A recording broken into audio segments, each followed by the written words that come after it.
Hello everyone, hope you all are doing great. So आज हम लोग स्टार्ट करेंगे with chapter 2 sale of goods act 1930। ठीक है, इसका यूनिट 1 पढ़ेंगे, formation of contract of sale. Just basic बातें हम करेंगे बिल्कुल सेल ऑफ गुड्स एक्ट के बारे में, क्योंकि चैप्टर स्टार्ट करने से पहले इसका बेसिक हमको पता होना चाहिए। सेल ऑफ गुड्स एक्ट, देखिए बहुत जनरल सी टर्म्स हैं ये हमारी। सेलर और बायर दो टर्म्स हैं। सेलर और बायर सबको मीनिंग पता है इसका। सेलर का मतलब क्या होता है, बायर का मतलब, सेलर मतलब जो गुड्स सेल करेगा और बायर का मतलब जो गुड्स बाय करेगा। तो अब इसको थोड़ा इम्प्रोवाइज करते हैं सेलर की डेफिनेशन को।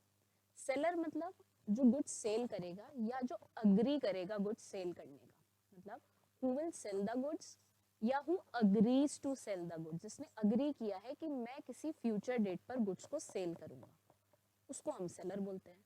सिमिलरली बायर को भी थोड़ा मॉडिफाई करेंगे। बायर मींस जो गुड्स बाय करेगा या जो अग्री कर रहा है कि मैं गुड्स किसी फ्यूचर डेट पर बाय करूंगा।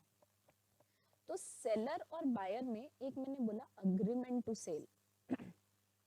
अग्रीमेंट टू सेल का मतलब हम अग्री कर रहे हैं सेल करने का किसी फ्यूचर डेट पर, और अग्रीमेंट टू बाय हम अग्री कर रहे हैं किसी फ्यूचर डेट पर बाय करने का।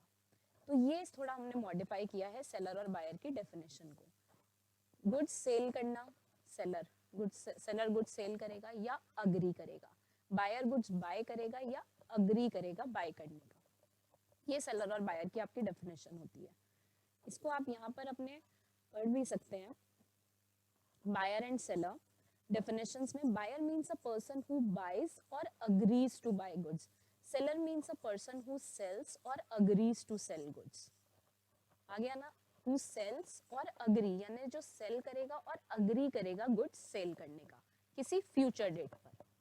ठीक है, अब बात आती है सेल ऑफ गुड्स एक्ट की बात कर रहे हैं हम। तो सेल का मतलब हमने समझा कि सेलर है और बायर है। अब समझते हैं गुड्स का क्या मीनिंग है यहाँ पर। गुड्स का मीनिंग होता है यहाँ पर, आप इस चार्ट को रेफर कर सकते हैं। गुड्स मतलब किसी भी टाइप की movable property, every kind of movable property जिसमें आपकी ये दो चीजें नहीं आएंगी, एक्शनेबल क्लेम्स एंड जो मनी आपकी सर्कुलेट करती है ना, जो पैसे सर्कुलेट करते हैं इधर से उधर, हम एक दूसरे को देते रहते हैं, that is not called goods, उसको हम गुड्स नहीं बोलते। या फिर ऐसे क्लेम्स जिन पर हम कोर्ट में एक्शन ले सकते हैं, एक्शनेबल क्लेम्स, उनको भी हम गुड्स नहीं बोलते। तो गुड्स बोलते किसको हैं, इनके अलावा जो भी मूवेबल प्रॉपर्टी है। लेकिन इसमें एक चार चीजें और इंक्लूड करेंगे हम। कोई भी स्टॉक या शेयर्स, उसे भी गुड्स बोलते हैं। ग्रोइंग क्रॉप्स, क्रॉप्स जो ग्रो हो रही हैं उनको भी हम गुड्स बोलते हैं। ग्रास या कोई भी ऐसी चीज जो लैंड से अटैच है लेकिन वो लैंड से सेपरेट हो सकती है। ठीक है, जैसे मान लीजिए हमने कोई छोटा सा प्लांट लगाया, ठीक है, उस प्लांट को हम सेल करना चाहते हैं। अब वो प्लांट लैंड से अटैच्ड है, तो हमें लग तो रहा है कि ये मूवेबल नहीं है, देखा जाए तो ये मूवेबल नहीं है, लेकिन ये लैंड से सिवियर हो सकता है, सेपरेट हो सकता है। तो जो चीज लैंड से सेपरेट हो सकती है उसको आप मूवेबल कंसिडर करिए। तो यहाँ पर यही लिखा है कि goods means every kind of movable property other than actionable claims and money. लेकिन क्या क्या आप उसमें इंक्लूड करेंगे, stocks and shares, growing crops, grass and things attached to or forming part of land which agree to be severed. Severed का मतलब होता है separated, जिसे आप separate कर सकते हैं। ठीक है, ये आपका goods का मीनिंग हुआ। अब ये अभी क्लासिफिकेशन ऑफ गुड्स हम नहीं पढ़ेंगे, इससे पहले हम थोड़ी टर्म्स के ही मीनिंग पढ़ेंगे यहाँ पर। ऑन पेज नंबर 2.6 देखिए, हमने बात कर ली कि सेलर क्या हुआ, बायर क्या हुआ, गुड्स क्या हुआ। अब ये जो हम गुड्स की बात कर रहे हैं, ये जो गुड्स हम सेल परचेज कर रहे हैं, ये जो गुड्स सेल परचेज करेंगे, ये इसमें कंसिडरेशन क्या होगी मतलब it should be monetary consideration या अदर देन मॉनेटरी कंसिडरेशन भी चलेगा, या बार्टर सिस्टम चलेगा, क्या चलेगा। बार्टर सिस्टम का मतलब एक चीज के बदले दूसरी चीज दे दो, ठीक है, पैसे इन्वॉल्व नहीं होते उसमें। तो यहाँ जो सेल ऑफ गुड्स एक्ट है ना, वो मॉनेटरी कंसिडरेशन की बात करता है, पैसा चलेगा। ठीक है, मॉनेटरी कंसिडरेशन, पैसे देने पड़ेंगे आपको। अगर मैं आपको कोई चीज सेल कर रही हूँ तो आप मुझे उसके बदले पैसे देंगे। तो यहाँ पर मॉनेटरी कंसिडरेशन, प्राइस का मतलब होता है मॉनेटरी, मनी कंसिडर्ड होगी, ठीक है। एक तो इसमें ये पॉइंट हुआ आपका। एक इसमें वर्ड आता है आपका प्रॉपर्टी। प्रॉपर्टी का मीनिंग क्या होता है? ओनरशिप। जैसे ए ने बी को कुछ गुड्स सेल करे, ठीक है। ए ने सपोज टीवी सेल कर दिया है बी को, सब कुछ पेमेंट वगैरह सब आ गई है। नाउ एक ओनर था पहले, जैसे ही उसने बी को सेल किया बी ओनर बन गया। तो यानी कि उस टीवी की जो ओनरशिप राइट्स हैं वो किसके पास चले गए? बी के पास चले गए। अब टीवी में कुछ भी दिक्कत आए, now we will be responsible. पूरे सोगा में हमको यही बात ध्यान रखनी है, जो ओनर होगा उसकी रिस्पॉन्सिबिलिटी है, उसी को सारा रिस्क है, उसी के सारे प्रिविलेजेस हैं, यानी राइट्स भी उसको मिल रहे हैं, प्रिविलेजेस उसको मिल रहे हैं, तो लॉस भी उसी का ही है। जो ओनर है उसी को सब कुछ बियर करना है। ए ने जैसे ही बी को अपनी प्रॉपर्टी ट्रांसफर कर दी, यानी कि ओनरशिप ट्रांसफर कर दी, तो ओनरशिप ट्रांसफर करते ही बी ओनर बन जाएगा। और जैसे ही आपका बी ओनर बन गया, वैसे ही B will be liable for that property, right. So यहाँ पर देखिए प्रॉपर्टी का मीनिंग यही लिखा हुआ है, ओनरशिप या जनरल प्रॉपर्टी। अब प्रॉपर्टी भी ना दो टाइप की होती है, यानी ओनरशिप। सो बात करते हैं कि प्रॉपर्टी हमारी कितने टाइप्स की होती है। प्रॉपर्टी जैसे मैंने बताया कि ओनरशिप, ठीक। प्रॉपर्टी हमारी होती है general property and special property. General property का मतलब जनरल ओनरशिप, कि ए ने बी को गुड्स ट्रांसफर किए यानी सेल किया, तो बी के पास जैसे ही गुड्स पहुंचे बी उसका ओनर बन गया, ए के जितने भी ओनरशिप राइट्स थे अब वो बी को मिल जाएंगे। तो that is called general ownership का ट्रांसफर होना। अब स्पेशल प्रॉपर्टी मतलब स्पेशल ओनरशिप, ये कैसे होता है? मान लो ए ने बी को अपना गोल्ड प्लेज किया, ठीक, क्यों? क्योंकि उसको कुछ पैसे चाहिए थे, उसने 10 लाख रुपीस बी से ले लिए। अब ये जो गोल्ड प्लेज किया गया है, ये इसलिए प्लेज किया गया है ना कि ए ने अगर पैसे देने में डिफॉल्ट किया तो बी उस गोल्ड को कभी भी सेल कर सकता है।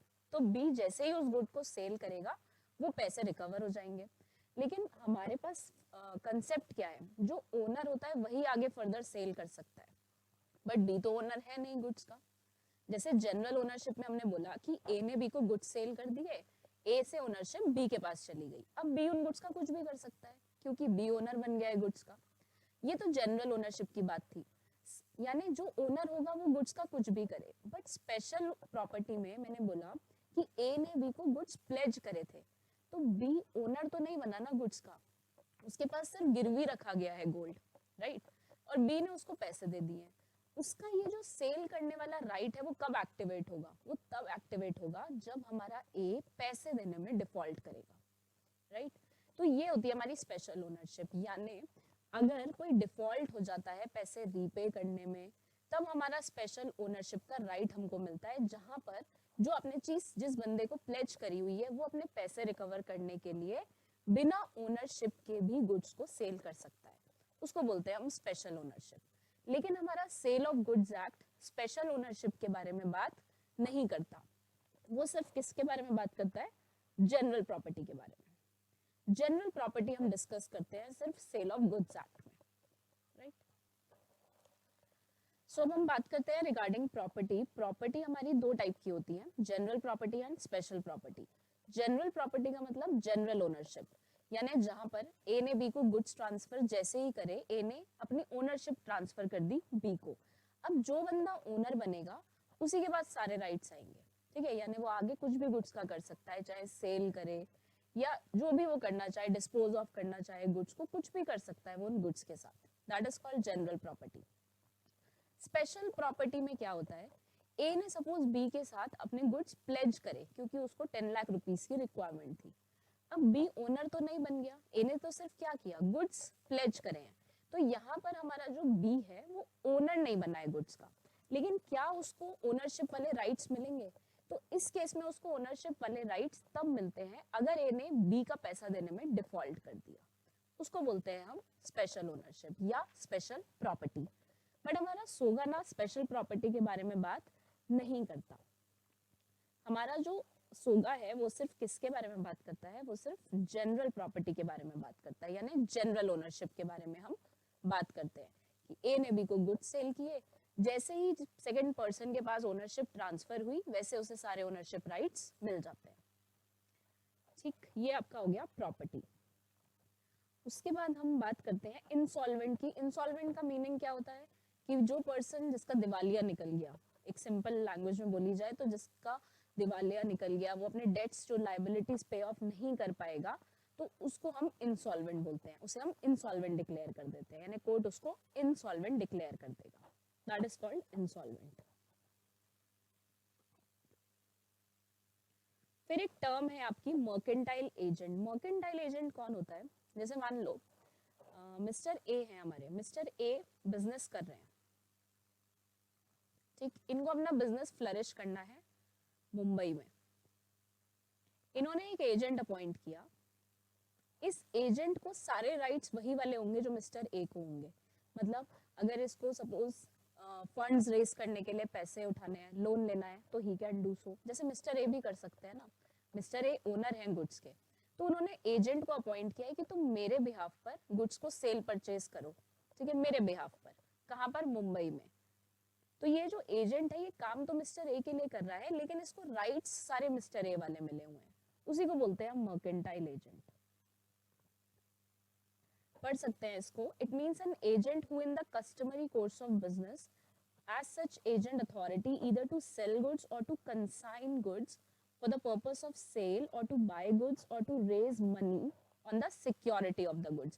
मतलब जो गुड्स सेल भी कर सकता है, आगे किसी को कंसाइन भी कर सकता है, मार्केट से पैसा रेस करने के लिए गुड्स को एज अ सिक्योरिटी पर भी रख सकता है। तो यही सारे राइट्स ओनर को भी होते हैं, तो मर्केंटाइल एजेंट को भी वही सारे राइट्स हैं। ये आपके कुछ एग्जांपल्स हैं मर्केंटाइल एजेंट के। ऑक्शनियर्स को हम मर्केंटाइल एजेंट बोलते हैं, ब्रोकर्स को हम मर्केंटाइल एजेंट बोलते हैं, ठीक है।